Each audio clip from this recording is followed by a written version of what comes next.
Hello আসসালামু আলাইকুম সবাইকে welcome back to my new blog. আমি অনেক দিন পরে আবার একটা ডেইলি ব্লগ নিয়ে চলে এসেছি। মাঝখানে অনেক দিন আমি ব্লগ দিতে পারিনি কারণ বিভিন্ন কাজে ব্যস্ত ছিলাম, আর আমার একটু ঠান্ডাও লেগেছে, যেটা আমার কণ্ঠ শুনে হয়তো বোঝাই যাচ্ছে। তো আমি সকালে উঠে আমি আমার গাছটা দেখাচ্ছিলাম, ওটা আমি কালকে ক্যাম্পাস থেকে আনছি আর বোতলে রাখছি ওটা।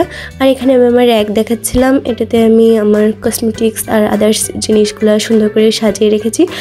আর আমি গাছটা বেসিনের সামনে রাখছি, কারণ বেসিনের সামনেটা না অনেক ফাঁকা ফাঁকা লাগে, একটা গাছ রাখলে সুন্দর দেখা যায়। তারপরে আমি একটু ফ্রেশ হয়ে নিচ্ছিলাম। আর আজকে আমার কোনো বিশেষ প্ল্যান নেই, আমি হয়তো আজকে বাইরে যাব না, তাও দেখি যে কি হয়, শেষ পর্যন্ত যাই কিনা। আজকের ব্লগটা আমি সকাল থেকে বিকাল পর্যন্ত কি কি করছি সেটাই দেখাবো। তো এখানে আমি সকালে আরেকটা কাজ করছি, যে এই স্নেক প্ল্যান্টগুলো দেখাইছি, ফেক প্ল্যান্টগুলো, এগুলো আমার খুবই ভালো লাগে। তো আমি পিন্টারেস্টেও দেখছি, ইউটিউবেও দেখছি, তাই আমি ভাবছি যে আমি এখন একটা বানাবো। এই তো এর কি বলে এটাকে, কাপটা নিয়ে বসছি। আর এই যে আমার ফাইনাল লুক কেমন হয়েছে আমাকে জানায়ও। আমার কাছে তো বেশ ভালোই লাগছে, যদিও অনেক যুদ্ধ করে আমি এটা বানিয়েছি। তো তারপরে এটার ফটোশ্যুট করার জন্য আমি একটু ছাদে যাই। আর আমাদের বাড়িওয়ালা আন্টির মেয়ে অনেক গাছ ভালোবাসে, তো সে অনেক ফুল গাছ এগুলো লাগাইছে। আর এই দেখো গোলাপ ফুলটা, এই কালারটা কিন্তু খুবই সুন্দর।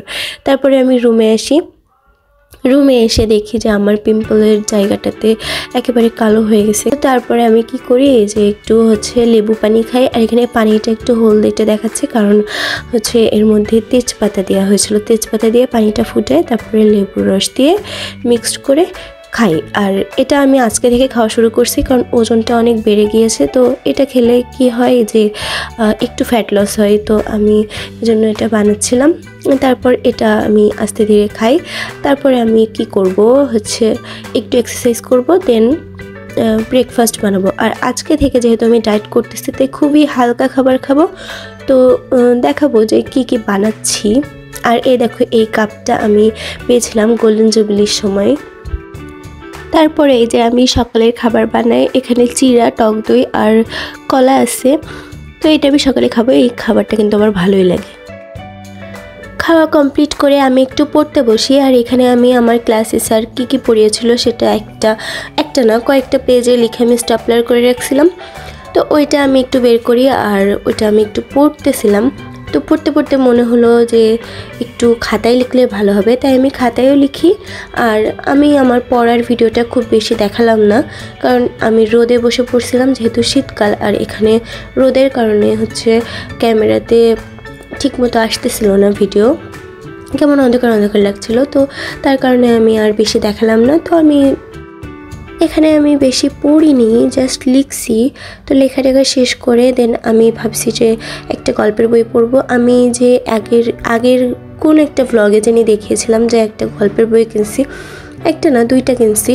তো ওইটা আমি এখনও পড়ে দেখিনি, তো ওইটা আমি এখন পড়বো।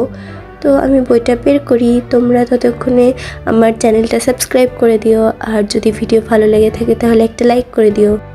তারপর আম্মু আমাকে 200 টাকা দেয়, আসলে দেয় না, আমি অনেক কষ্টে চেয়ে তারপরে নিছি।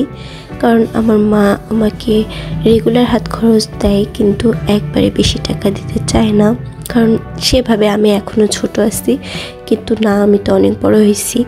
যাই হোক, তো তারপরে আমি টাকাটা ব্যাগে রেখে দেন একটু চুলে তেল মাখি, আর তারপরে তেল দিয়ে চিরুনি করে আমি একটা ফেস মাস্ক বানাই। এটা আমি এখন মুখে দিয়ে তারপরে 20 মিনিট ওয়েট করে ধুয়ে ফেলবো। বাহিরে যাওয়ার প্ল্যান ছিল না, তারপরেও একটু ক্যাম্পাসের দিকে যাই, ক্যাম্পাসের জিমনেশিয়ামে যাই। এটা মুন্নুজান হলের মধ্যে। তো আমি জিমনেশিয়ামে ফার্স্ট টাইমই গিয়েছি, দেখছিলাম যে কি আছে ওইখানে। তো সেখান থেকে একটু হাঁটাহাঁটি করে তারপরে বঙ্গমাতা হলে যায়, সেখানে একটা বিলাইয়ের সাথে দেখা হয়। মাশাআল্লাহ, এত কিউট ছিল, আর আমার ফ্রেন্ড ওকে এত আদর করছিল। তো আজকে ভিডিও পর্যন্ত, সবাই ভালো থাকবে, টাটা।